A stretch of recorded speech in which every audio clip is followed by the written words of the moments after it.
She had been gone for 3 months, crossing oceans for business meetings, charity galas, and the kind of high-profile events that seemed to follow her name. But on that warm Sunday afternoon, as her town car rolled up the long drive of the Napa Valley estate, there was a stillness she couldn't place.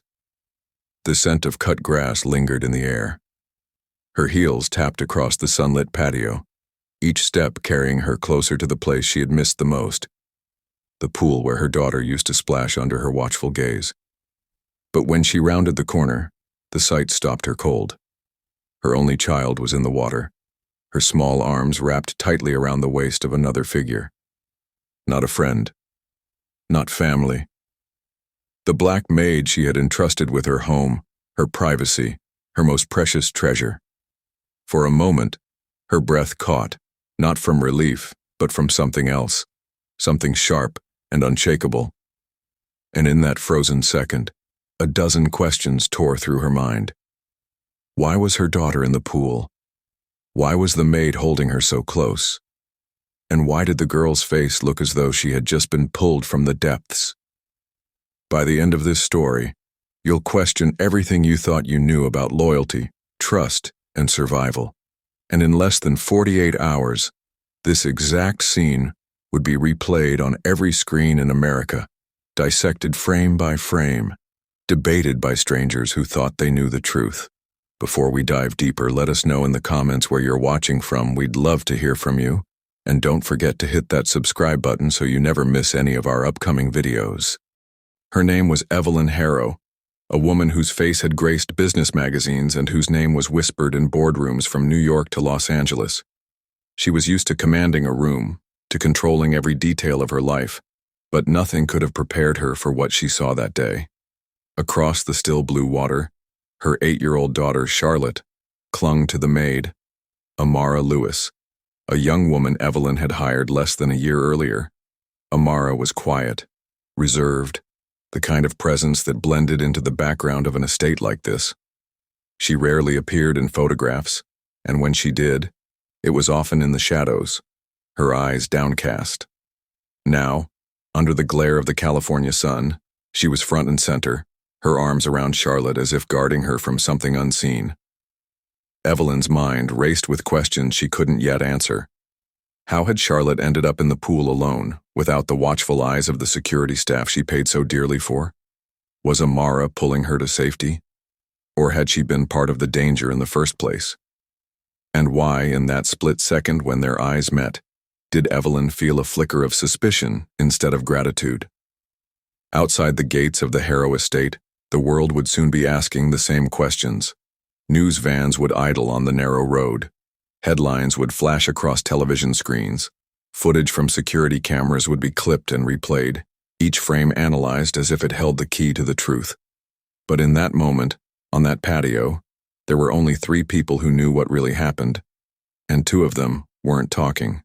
Evelyn Harrow had built her empire the way some people build fortresses, layer by layer, wall by wall.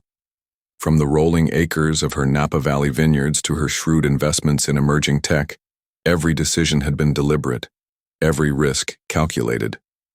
2 years earlier, the tabloids had feasted on her very public divorce from Marcus Harrow, a scandal involving whispered affairs and contested assets. Since then, Evelyn's focus had narrowed to 2 things: preserving her fortune and protecting her daughter, Charlotte.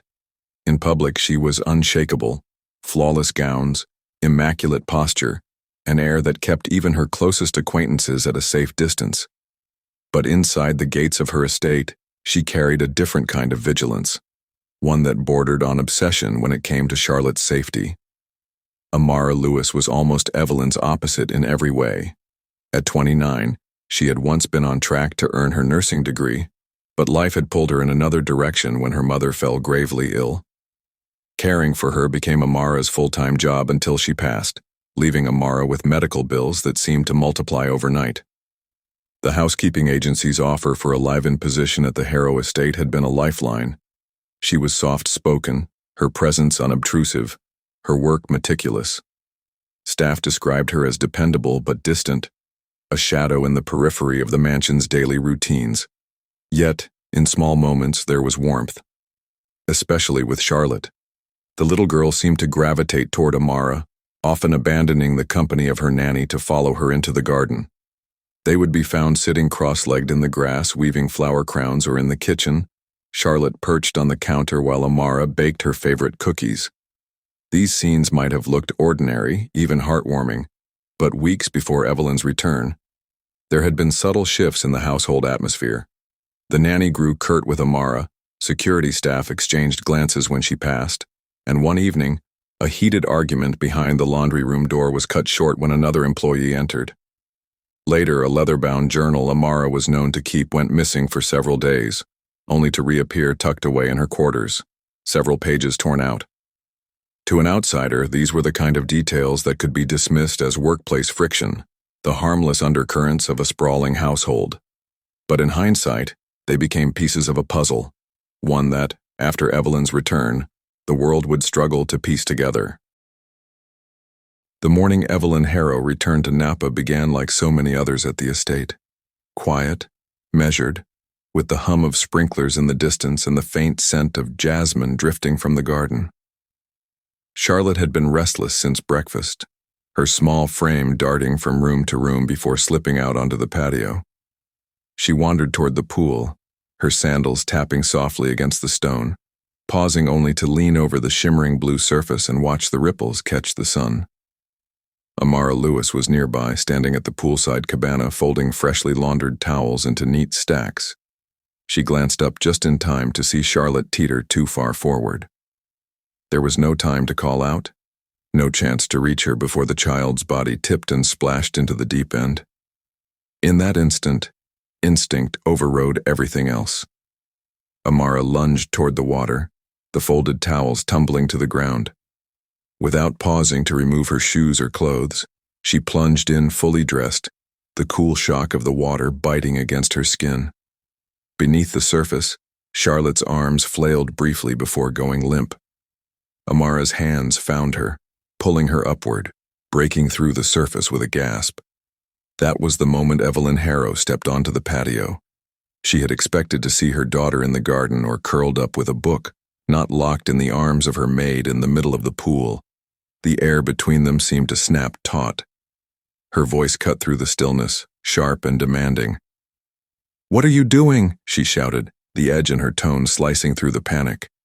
Amara, breathless, water streaming from her hair, managed, "She fell in. But Evelyn's next words were not relief or thanks. Why was she even near the pool? Conflicting accounts would emerge within hours. A neighbor claimed she saw Evelyn's face from across the fence and described it as furious, not relieved. The estate gardener later told police he heard muffled sobs from Amara after Evelyn ushered Charlotte away, her voice low but stern. By the end of that day, whispers inside the Harrow estate had turned into something heavier, something that would no longer be contained behind its stone walls. And by that evening, a call to the police would change the story entirely. The police arrived just after sunset, their presence announced by the slow roll of a black and white up the long gravel drive and the flicker of red and blue lights against the estate's iron gates. Evelyn Harrow met them at the door, her expression measured, her voice clipped as she explained there had been an incident earlier that day. The officers wasted no time separating the two women, escorting Amara Lewis to a quiet sitting room, while Evelyn remained in the marble-floored foyer. In the sitting room, Amara's account came in steady bursts, her voice calm, though her eyes glistened when she described Charlotte's body going under and the weight of pulling her to the surface. She repeated the same detail twice, that she had not seen any other adult near the pool before it happened. In the foyer, Evelyn's tone was different. Her statement was careful, guarded, each answer clipped short. She told the officers she arrived home to find her daughter in the arms of someone she shouldn't have been alone with, sidestepping direct acknowledgement of the rescue. Outside the estate, the story had already begun to leak. Within hours, local bloggers hinted at something strange happening at the Harrow property. By morning, the hashtags had taken over social media, and hero made and negligent help battled for dominance in comment threads and video clips. One camp painted Amara as a selfless rescuer, The other questioned whether she had been neglectful, or worse. As the narrative spread, details emerged that cast shadows in unexpected directions. Evelyn's public explanation for her 3-month absence was that she had been traveling for a series of business meetings abroad. But flight records obtained by a freelance reporter suggested her itinerary didn't match her story. There were unexplained days in locations not listed on any official schedule. At the same time, estate security logs revealed a gap. A 15-minute segment of poolside camera footage from that morning was missing. Interviews began to paint a more tangled picture. A former security consultant for the Harrow estate described tensions among the staff in the weeks before Evelyn's return. A longtime housekeeper admitted she had overheard arguments between the nanny and Amara about Charlotte's routines. And in a small apartment across town, Amara's older brother told reporters he believed his sister was being scapegoated for something bigger than just a pool accident. The investigation was no longer just about what happened in those few seconds of water. It was about the web of lies, loyalties, and secrets that surrounded them. When the missing segment of security footage finally surfaced, it did not come from the Harrow estate's official archives. Instead, it was sent anonymously to a local investigative journalist who claimed the file had been slipped into his mailbox on an unmarked USB drive. The recovered footage began with the gentle shimmer of the pool under late-morning sunlight. Charlotte Harrow could be seen wandering along the pool's edge, tracing her fingers across the water, occasionally leaning over to watch her reflection. There were no adults in immediate sight. For nearly 7 minutes, she moved between the shallow end and the diving board, sometimes skipping, sometimes crouching to pick at a leaf floating on the surface. Amara Lewis appeared in the frame halfway through, balancing a phone against her shoulder while folding towels at a nearby table. She glanced toward Charlotte more than once but didn't approach, her voice audible in faint bursts as she spoke into the phone. Investigators would later confirm the call was to a medical supply company. Amara had been inquiring about equipment for her late mother's unpaid bills. The mundane nature of the conversation contrasted sharply with the scene unfolding just yards away. Then came the moment Evelyn Harrow stepped into the camera's view. This angle, captured by a secondary security camera mounted higher on the terrace, showed her approaching from the far end of the patio. Her pace slowed the instant Charlotte and Amara came into view. Her face was unmistakably pale, her lips parting, as though in shock. But it wasn't the expression of a mother rushing to embrace her child. There was hesitation, a flicker of something else in her eyes, as though she were calculating the meaning of the scene before her. For the first time since the investigation began, the question shifted. Was Evelyn startled by what she saw, a maid rescuing her daughter, or was she unnerved by what the cameras might reveal about those unguarded moments? The footage did not provide the answer, but it deepened the mystery. In the quiet rooms of the Harrow estate and in the court of public opinion, suspicion no longer pointed in just one direction. Detective Aaron Cole, a seasoned investigator with a reputation for cutting through carefully crafted facades, was assigned to the case once the footage leak became public. His first move was to request an interview with Marcus Harrow, Evelyn's ex-husband. Marcus arrived at the precinct in a tailored suit, his confidence barely concealing the simmering tension beneath. Over the course of 2 hours, he revealed that for months he had been building a custody case, collecting statements and small pieces of evidence to show that Charlotte's living environment was unstable. "I needed proof she wasn't safe in that house," he admitted, leaning forward over the table. "Anything that demonstrated Evelyn wasn't paying attention. That's what I was after." Cole's investigation began to chip away at Evelyn's carefully maintained narrative. Flight manifests, customs logs, and financial records showed that her 3-month business trip abroad had not been a continuous tour of investment meetings as she had claimed. Instead, there were extended stays in Geneva and London, coinciding with meetings at discreet law firms specializing in high-stakes family litigation. The timeline suggested Evelyn had been strategizing with her attorneys to permanently block Marcus's custody claim. This discovery reframed the poolside incident in an unsettling way. If Evelyn had been anticipating a legal challenge, any event that could weaken Marcus's position or strengthen her own might become a valuable weapon in court. The question investigators began to ask was whether Amara Lewis had been unwittingly drawn into a game she didn't know she was playing. Had her genuine rescue of Charlotte been seized upon and twisted into something more politically useful? Staff testimonies began to paint a picture of the household dynamic. Several admitted that Charlotte preferred Amara's company to that of her nanny, often sneaking away from scheduled lessons to help Amara in the garden or to follow her during chores. She'd light up when Amara was around, the gardener recalled. It's like she felt safer. That loyalty could explain why Charlotte was near Amara that morning instead of under the nanny's supervision. Still, the narrative was missing a critical voice, the one person who had experienced the event firsthand, from the water's edge to the rescue.